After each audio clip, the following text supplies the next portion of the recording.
హన్మకొండ జిల్లా కాంగ్రెస్ పార్టీ కార్యాలయంలో TSPSC group 1 ప్రశ్నాపత్రాల leakage ఘటనపై అఖిలపక్ష పార్టీల ఆధ్వర్యంలో రౌండ్ టేబుల్ సమావేశం నిర్వహించారు. ఈ రౌండ్ టేబుల్ సమావేశంలో టీజేఎస్ రాష్ట్ర అధ్యక్షులు ప్రొఫెసర్ కోదండరాం, రాష్ట్ర నేతలు పాల్గొన్నారు. ఇక పేపర్ లీకేజ్ కేసు నుంచి సెట్ను తొలగించి అదే స్థానంలో సిట్టింగ్ జడ్జితో విచారణ జరిపించాలని కోరారు. ఇక నష్టపోయిన విద్యార్థులకు న్యాయం చేయాలని కోదండరాం డిమాండ్ చేశారు. పబ్లిక్ రంగ సంస్థల్లో ఒక 50,000 పోస్టులు ఉంటాయి. ఇంక ఈ మధ్యన రిటైర్ అయిన పోస్టులు లెక్క కలిపితే సుమారుగా మనకు ఇవన్నీ కూడా ఒక 3 లక్షల దాకా ఖాళీలు ఉంటాయి.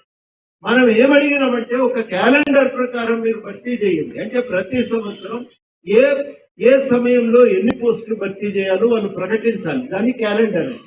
ఆ క్యాలెండర్ అంటే ఇగో ఈ సంవత్సరం ఈ సమయంలో పరీక్ష అవుతుంది, ఈ సంవత్సరం ఈ నెలలో రిజల్ట్ వస్తుంది అని చెప్పి ఒక క్యాలెండర్. యూపీఎస్సీ అట్లనే ఉంటాయి.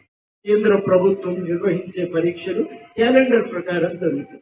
మీరు అదే నెల అదే రోజు బాగా వరదలు వచ్చినప్పుడు ఎప్పుడు ఒకసారి తప్ప ఎన్నడూ కూడా పరీక్ష డేట్లు మారలేదు.